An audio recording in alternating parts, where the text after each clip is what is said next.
Okay, so good morning. Today's daf is, we're gonna have Rashi. Gittin daf nun aleph. We are near the bottom of nun amabet. We're at the two dots, about 12 or 13 lines up, from the bottom of nun amabet.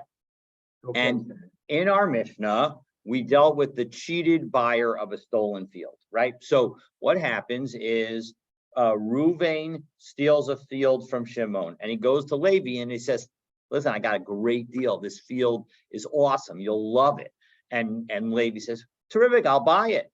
And Levi buys it, and then of course Shimon comes along and says, "Levi, that's my field, and I have the documents to prove it. So give me my field back." And so Levi has to give the field back to Shimon. And now Levi wants his money back, but he wants more than his money back. His money back, he has a wonderful claim against Shimon, because of course when he's bought it, Shimon said, "Oh, of course it's my field. I'll guarantee you every guarantee in the world." And so if Shimon had his other property, even if he sold that property after he sold the property to Levi, Levi will be able to collect from those fields. But what about the money that Levi spent to plant things on the field, and it was about, and when Shimon took it back, it was about to give all the apples. All the apples were hanging on the tree; they were ready to be picked, etc. And so we said that all of that cannot be collected from encumbered property that belongs to Ruvain. Ruvain, only property that currently belongs to Ruvain and has not been sold is eligible for collection by Levi. In essence, Original, exactly. Well, I mean, if he bought new property, whatever, the point is it's got to be in his hand now. It can't be property that I'm trying to claim, that Levi is trying to claim from somebody else. All right. So my time. So the Gemara says, "Ein motziin lachilas paris." We're not going to allow the collection of fruit that Levi put on the field and that Levi was about to collect. We're not going to allow him to collect that from Ruvain. But so my time, what's the reason? So we're going to have a couple of reasons offered. I think two. A special fruit. Well, I mean, the point is that it's it doesn't make a difference what kind of fruit it is. The point is that Levi planted it and was about to get it, and so he's losing something as a result of Ruvain lying to him and telling him that it was actually Ruvain's field when it wasn't. And so because of that lie, we're going to allow Levi to collect his damages from Ruvain. But because for the reasons that we're about to say, we're not going to let Levi collect it from property that Ruvain sold to somebody else. It's got to be property that he has in his hand. And it could be apples. So it could be anything. Could be apples. Absolutely. We can pretend we'll use apples as our example. So my time is, so the Gemara asks, what's the reason? So two reasons offered, two answers. So for answer number one, Amar Ula, Amar Reish Lakish, Lefisha Ein Tuvin. These fruit weren't written about in any contract. And when we say written about, we don't necessarily mean specifically written about, but rather that it's not publicly known that they would be obligated. So Amarle Rabbi Abba Laula v'hamizon ha'isha v'habanot kiman diksive damu v'gatani ein motzian. Well, 1 second. If you're telling me that the reason that that Levi can't collect from Ruvain's sold property is because these fruit weren't written about, I can show you another case where something that was not written about is allowed to be collected from sold property. So because we have the example of the food that was for the wife and the daughters, that the food that was for the wife and the daughters, even though, actually, I'm sorry, my apologies. It's the opposite. Here, it's even though it is as if it was written. it's, everybody knows that it's written in the Tubah, the obligation to pay support for one's wife and children and wife and daughters after one passes away from their estate. And yet we say we do not collect from sold property. So you're telling me that it's all about the writing. I can give you an example where there is writing, but there's no collection. V'gatani ein mutziin. We have a rule that we say we don't collect from nechasim mishubadim, that from encumbered property, meaning property that was sold by the person who owes the money. So Amar Lei, Ula explains there's a difference. Hasam ikara hachi itkun. 1 second. From in that case of the wife and the daughter, it was set up that way from the very beginning by the rabbis. Ksuvin hein etzel b'nei chorin. It's considered as if it's a written obligation with respect to property that is still owned by the person who owes the money.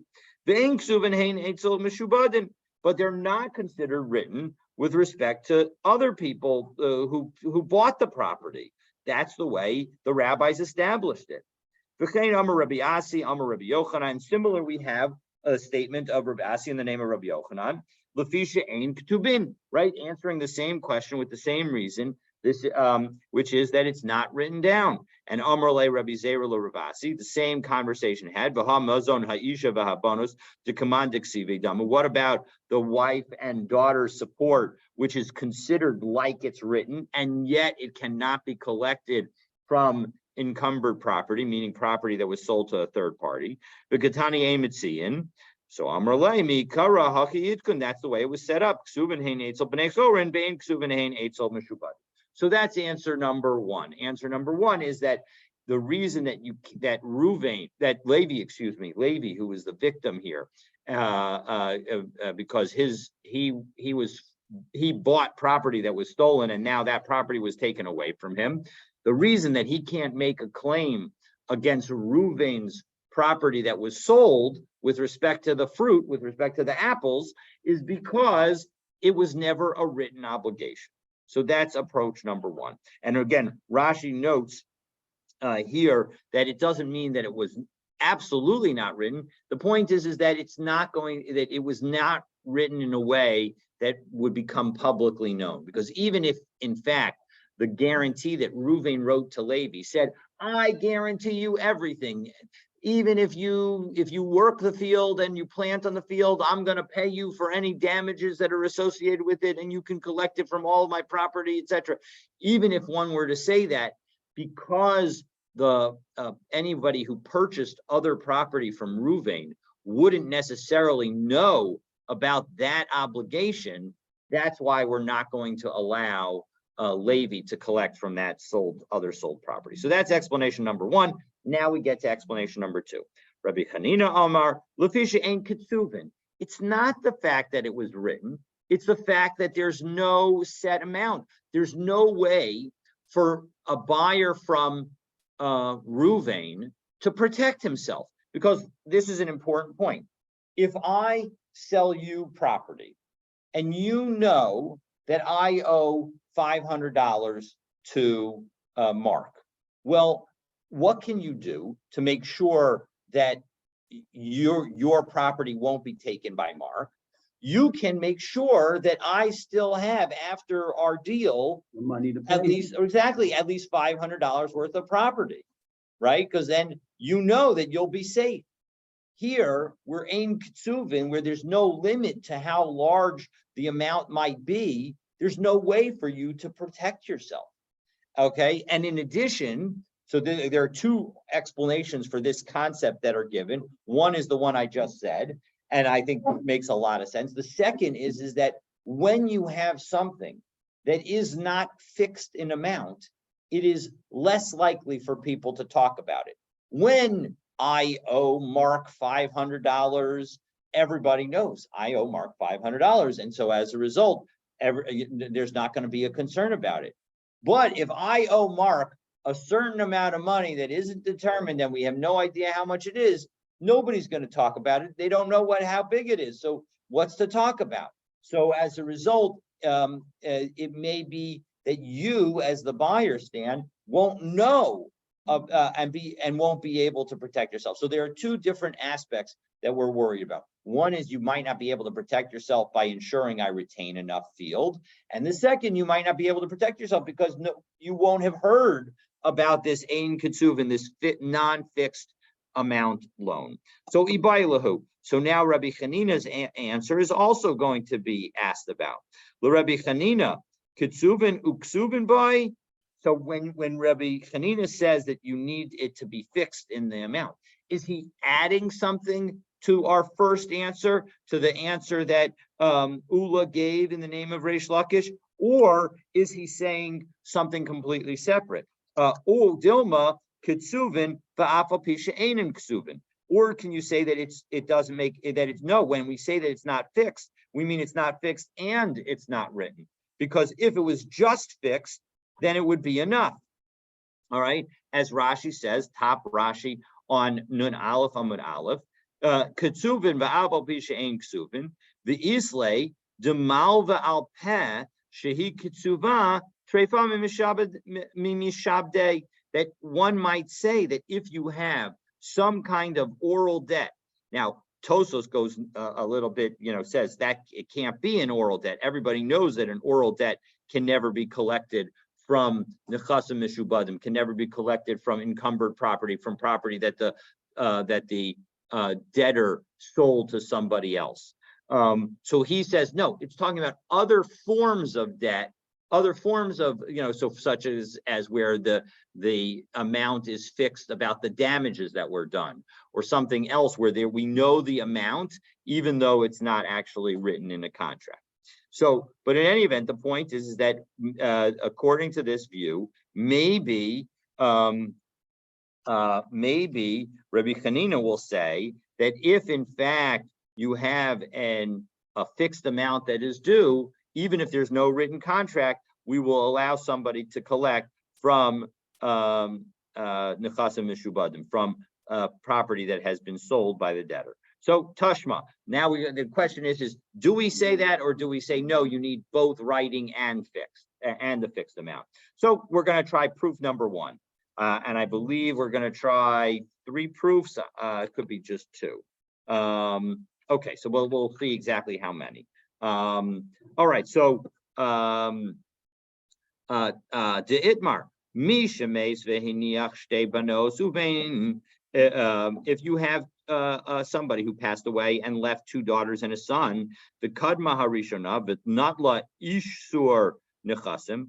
And so there is a rule that when a daughter of an orphan daughter gets married, she gets 10% of the estate as essentially a dowry for her to bring into her marriage.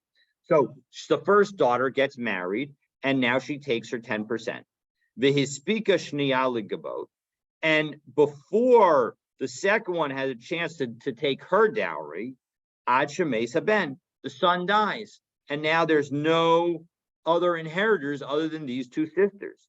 Amar Rabbi Yochanan shniya vitra, the second one essentially forfeits her right to the dowry. So essentially, if there's 100% of the assets, first the one gets 10% for her dowry, and then 90% is left.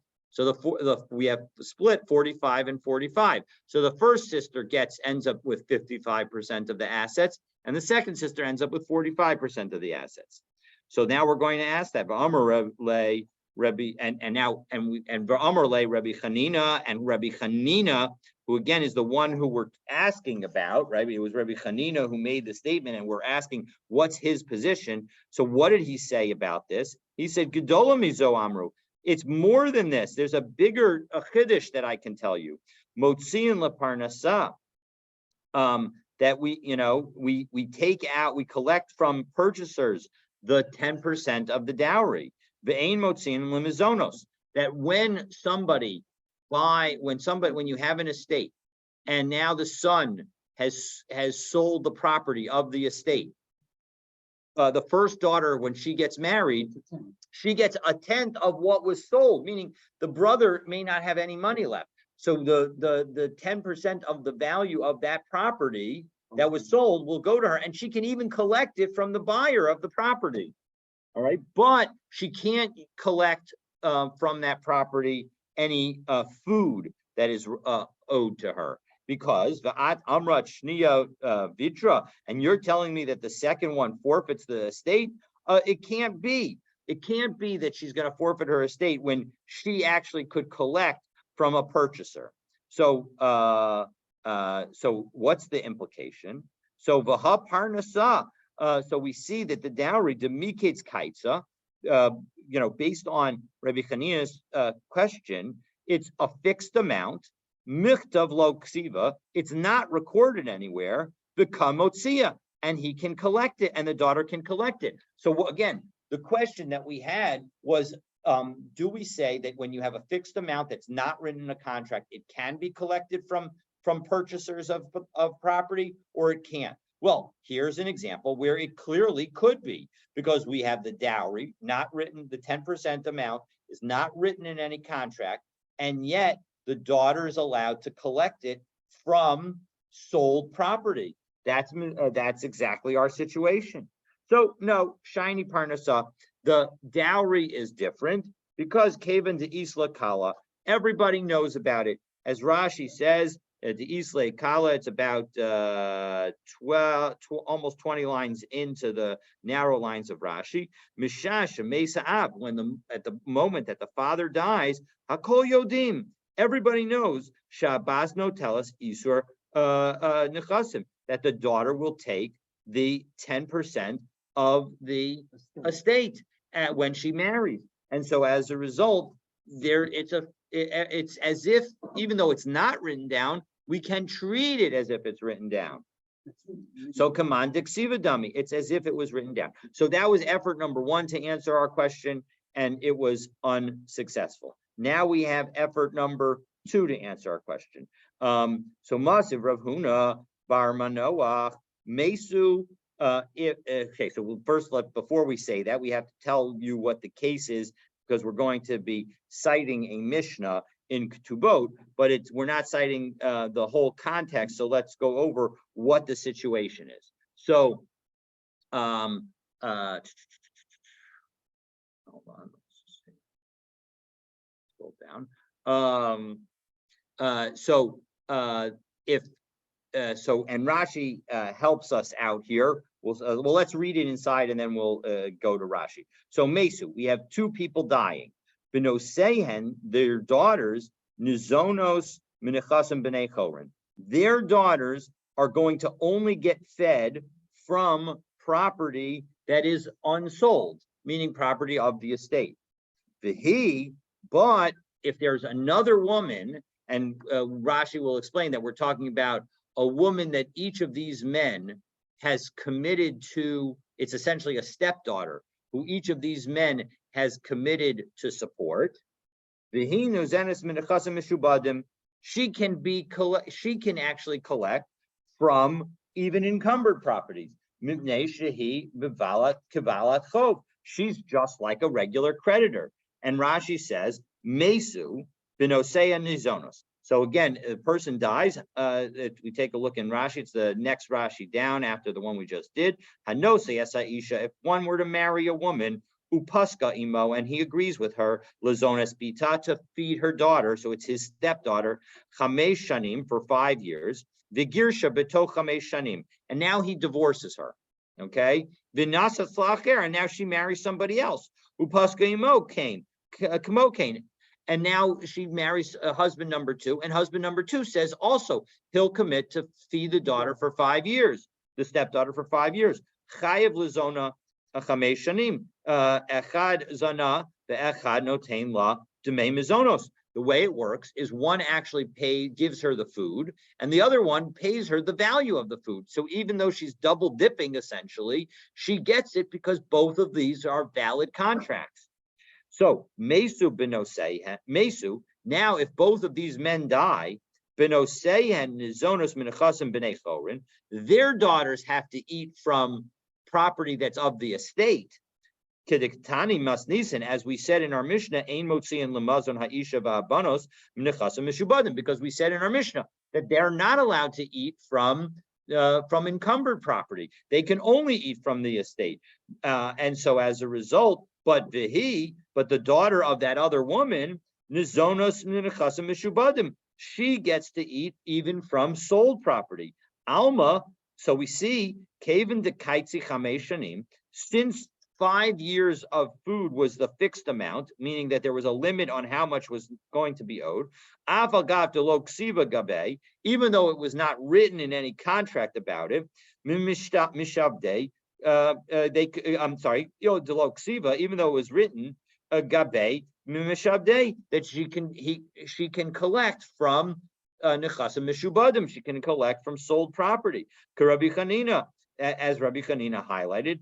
The kasha le'ula, this is a question to Ula, but it also answers our question about whether or not the property whether there has to be something in writing. And the answer is it does not have to be in writing. So, but we also now have a question about Ula. So Ula's going, right, and remember, Ula was the one who said that all that matters is writing. So here we have a situation where writing doesn't matter, where even though there's no writing, it's collected like from nechasim mishubadim. So hakabamayaskinin the shikano miyado. No, the situation is where there was a kinyan, one that in order the obligate. No, not a possession, not that she took possession of the money that was owed to her, but when the woman who was married to the two men made them agree to support the daughter, they made a public kinyan and thereby became very much obligated. And so it's as if it was written in the document. Well, one second. Banos nami. Well, one second. If the daughters were to make such a public kinyan also, wouldn't they also get from nechasim mishubadim? Meaning, shouldn't we say that everybody's in the same category? Meaning, if you're going to compare daughters to stepdaughters, we should have the facts, the general facts, be identical. So, and so therefore, the daughter should also get. Well, we answered, no, maybe it's not. Maybe they did an acquisition with respect to these women and with respect to the stepdaughter, but not with respect to the other women, to each husband's own daughter. So one second, my pascha, but again, why would you make it such a statement without any qualifications? So no, so bas ishto to have a bishas kinyan mehani la kinyan. Well, here's the story. When the woman got married to husband number one and was committing to the stepdaughter for 5, and the husband number one was committing to stepdaughter for 5 years, there was no daughter between them. Mm-hmm. So as a result, she didn't exist. And similarly with respect to husband number two. So that's why there's this difference between the two. So mahani like kinyan, bito de lo havi bishas kinyan, lo mahani la kinyan. But the daughters, they weren't alive at the time of each kinyan, and so maybe it didn't help. Well, one second, milo askinan dahavu tarbayo bishas kinyan. But how do you know? Maybe we could set up a factual scenario where the daughters were alive. The hechidami, and how would that be possible? The gersha v'ahadra. That in each case we have the following: the woman has stepdaughter. Now she marries husband number one. And she has a daughter with husband number one. Then she gets divorced from husband number one. Now she remarries husband number one and says, listen, when you remarry me, now you got to commit to support my stepdaughter for 5 years. So now both the natural daughter and the stepdaughter are in existence. So maybe that's the situation. So Ella, so in fact, no, we have to change the story. Okay. So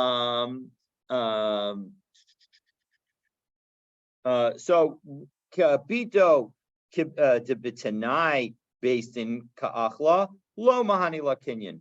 No, the story is the following: when it comes to the natural daughters, they eat because the court tells us that that the husband has to feed the father has to feed the daughters.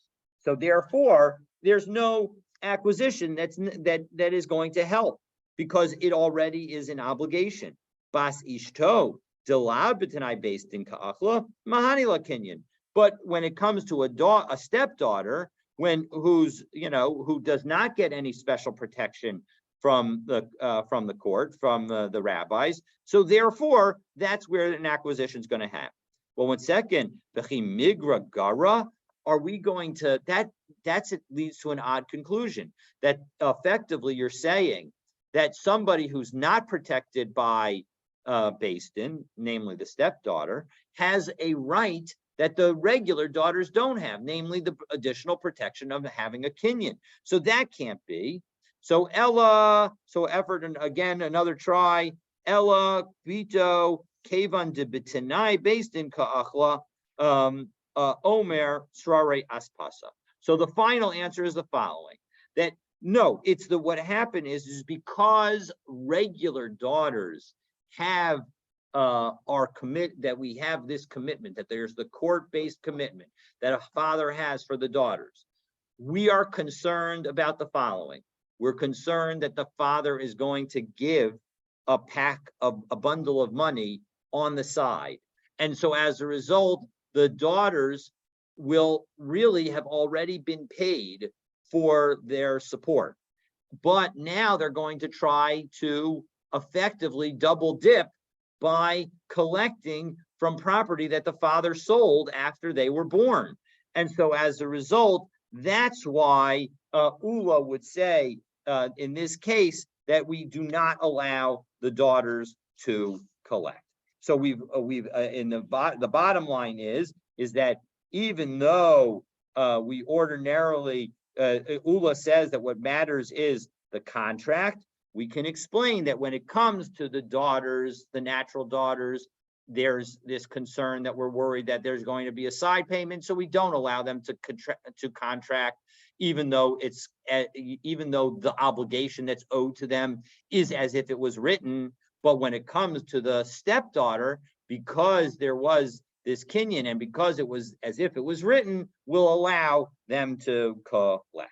So that is that. So that was again, but the bottom line is, it seems like we have a definitive proof that according to Rabbi Hanina, there is according to Rabbi Hanina, that we will allow that when there's a fixed amount, we'll allow somebody to collect from the sold property because of the fixed amount. Although actually, no, I'm sorry, my apologies. Even that we haven't answered, because again, in the end, we said that it's because it's publicly known, it's as if it was written down. So we are still stuck with the following debate. Ula's position is we need to have a written document, and without a written document, that's why daughters don't collect from sold, daughters and wives don't collect from sold property, from Nechasim Mishubadim. And according to Rabbi Hanina, it's about whether or not the amount is fixed. And that's why daughters and wives don't collect from Nechasim Mishubadim.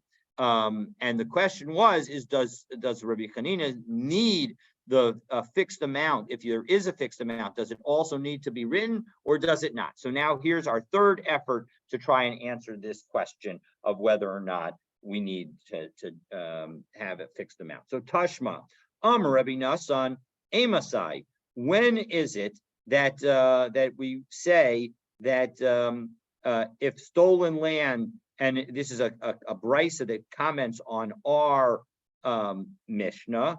So when is it that if stolen land is improved, the purchaser cannot get the compensation for improvements that were made from land that was sold by the seller to somebody else? Bisman shekadam mikho shel sheni lishvacho shel rishon. Well, that is when the purchaser of the second property, meaning, so again, Reuven is the thief. He sells he sells one property that he didn't own to Levi, and now he sells a second property to Binyamin. And so where Binyamin buys the property before the fruits have been improved on the land, so that is where Levi is going to have no claim against that sold property. Aval kadam shvacho shel rishon lemikacho shel sheni gova menechasim mishubadim. But when you have something that is where the improvements that Levi made happened before Binyamin bought the second property, well, then he can go and collect from the second property. Well, and why? So let's take a look in Rashi. Aval kadam shvacho. This is 1, 2, 3, 4, 5, 6, 8 lines up in the narrow lines. It also happens to be 8 lines down. I'm sorry, 8 lines up in the middle sized lines of Rashi, and 8 lines down in the middle sized lines of Rashi. Aval kadam shvacho shel rishon de mehashvicha, that since the improvements v'hakol yodim sheba'achrayus machralo, and everybody knows that Reuven sold the property with a sense of responsibility associated with it. So yatsa kol achrayus hakarka im shvacho. So as a result, the responsibility to pay Levi back if anybody else is going to claim against that property includes all of the improvements. Upeirosoha, and its fruit, al nechasei gazlan, that will go against all of the property of the thief. And so as a result, now when Shimon takes away the property that Reuven stole from him from Levi, when he can't collect from Reuven, can now go to Binyamin and take that property. So alma mishum delo kadimhu. So it seems that the reason is that we're not allowed to collect from the second purchaser, from Binyamin, is only because the improvements did not come first. All right, and so implying that if they did come first, well, then you would be able to collect. So the problem is, this is a problem for Ula, and it answers our question with respect to Rabbi Chanina. It's a problem for Ula because here we're saying that we've got something that's not written, and yet you're going to be able to collect from property that is already sold. And it answers our question with respect to Rabbi Chanina because here we have a fixed value, it's not written, and yet it's collectible. So the Gemara answers actually Tanaihi. So it's a valid answer. We've answered the question with respect to Rabbi Chanina. In fact, we do not need to have.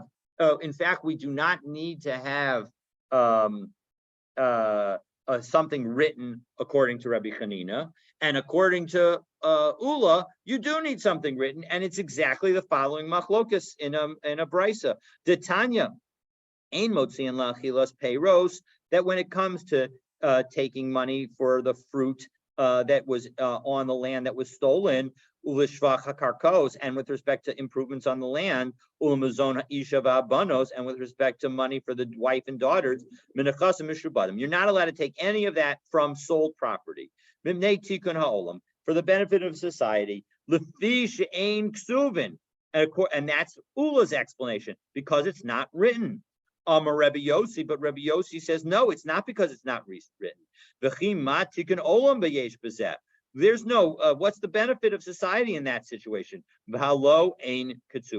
The point is that these obligations are not fixed. That's the reason that you can't collect them. But if they were fixed, then you would be able to collect them. And so since the food of a wife and daughters is never going to be fixed, so as a result, therefore, you're not going to be able to collect them from sold property. But when it comes to the improvements on the field and the consumption of produce, then if they already happened on the field, so then they're going to be known. And so if Reuven were to sell property after the improvements and after the produce is ready to be collected, well, then it would then Levi would be able to collect from Binyamin, the buyer of that property, all of the improvements and value of the fruit that he was supposed to get, that he expected to get. Okay. So now we get to the Hamotzi Mitzia Lo Yishaveh, that one who finds lost property does not need to swear. So this is an important concept. Let's just go over the background of it. If I find a piece of property that belongs to you, and you say, well, once I find $100 and you happen to have written your name on it, and I say, oh, I see that Stan's got his name on it, I'm going to go and give it back to Stan. And you say, yeah, I in fact lost it. Thank you so much for returning me the money. But by the way, David, where's the other $100? And I'm like, what are you talking about? I don't know what you're talking about. And so based on our Mishnah, it seems I do not need to swear. In ordinary cases, let's just do in a very quick example. If I were to owe you, if I were to say to you, you say to me, David, where's my $200 that I lent you? And I say, listen, you did lend me $200, but I paid you back $100. And so I only owe you 100 and here's the 100. I have to swear. That is a case called moda b'miktas. I've admitted part of the amount. Because if I were to say nothing, if I were to say, no, I don't know what you're talking about, because we just have an oral contract, an oral loan, I owe you nothing. You don't have any witnesses. You don't have anything. You have no way to prove it. Now, obviously, in a moral world, if in fact I did borrow the money, I do owe it to you, but you have no ability to collect it from it. So, but when it comes to moda b'miktas, even though one might have said, well, one second, believe me that I said that I owe you only half of the money, because I could have said I owe you nothing and I would be believed. So we're not going to say that migo. That's the word migo means since. We're not going to say since I could have said X and would have been believed. Believe me when I say Y. And we'll explain by the end of today why that is. But let's take a look. So Amotzi Mitzia Yilo Yishavat, we're not going to force somebody who has a moda b'miktzah situation with respect to something that is found to make an oath. So Amar Rabbi Yitzchak, but Rabbi Yitzchak says that's not true, or qualifies it. Shnei kisim kshurim matzasali. You found I had two purses that were tied together. V'hala omer lo matzasi ela achad. And the other person says, no, I only found one. What are you talking about? So nishba, the person who did the finding has to swear, because the person who lost it has made a valid point. Look, I had them tied together. There's no way that they would have untied themselves. So as a result, the person swears. However, shnei shvarim kshurim b'ntzasili, you found two oxen that were tied together, and I say, v'hala omer lo haya elach echad. No, there was only one. Well, then eino nishba. I don't have to swear. My timer. What's the reason? Because shvarim menatche mehadadi. Because the oxen over time they could pull apart from one another, and the tie could be undone. But kisin lo menatche mehadadi. But when it comes to purses, that doesn't happen. So shnei shvarim kshurim mitzatza. Now next claim. If you say to me, hey, you found two oxen that were tied together. V'hala omer matzasi v'hechazarti lecha echad mehen. No. I did find two, but I already returned to you the one. I'm just coming back now with the second one. V'harei zeh nishba. Then also I would need to swear, because now it's a classic moda b'miktzah. All right. Rabbi Yitzchak leislei hamotzi mitzia lo yishava. Well, one second.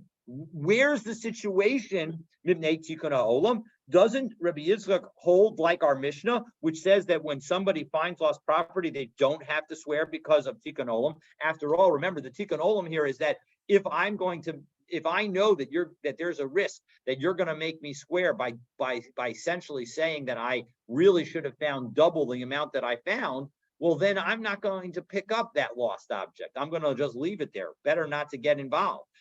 And so as a result, the whole point is we want to encourage me to get involved. So as a result, we want to encourage me to do this. All right. So who the Amar Rabbi Eliezer ben Yaakov? Well, no. Rabbi Yitzchak holds like Rabbi Eliezer ben Yaakov, who is a Tana, who's in the following Mishnah. who's in the following brisa and basically disagrees with the ruling of our Mishnah.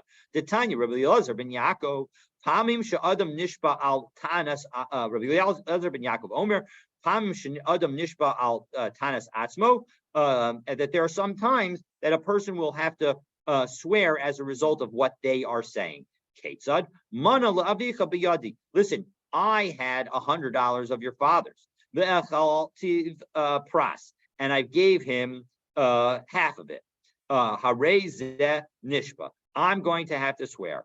And this is the person who has to swear as a result of his own statement, because it seems like at the moment there was no claim against me. I volunteered all of this information, and even though I volunteered all the information, I'm going to have to swear. No, this person is just like somebody who returned something that was lost. The son had no idea about it, and so as a result, it's like a lost object. Rabbi Eliezer ben Yaakov, well, 1 second. Does Rabbi Eliezer ben Yaakov also not hold of the concept that when you return a lost object, you're exempt from swearing?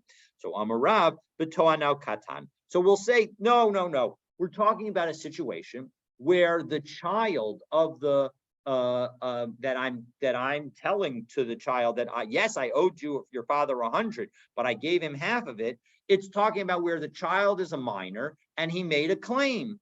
Well, katan midi mishasha ispe. Well, 1 second. Does a minor's claim have any standing? V'hatanan ein nishban al tanas cheresh shotav katan. We have a Mishnah that specifically says that no, you don't swear when the claim is made by somebody who's deaf, insane, or a minor. So my katan. So in fact, we're gonna offer one answer now, but then we're going to reject it, and we're going to offer an alternative answer that assumes that we're talking about an actual katan. But first, we're going to say my katan. What do we mean by a katan? Gadol.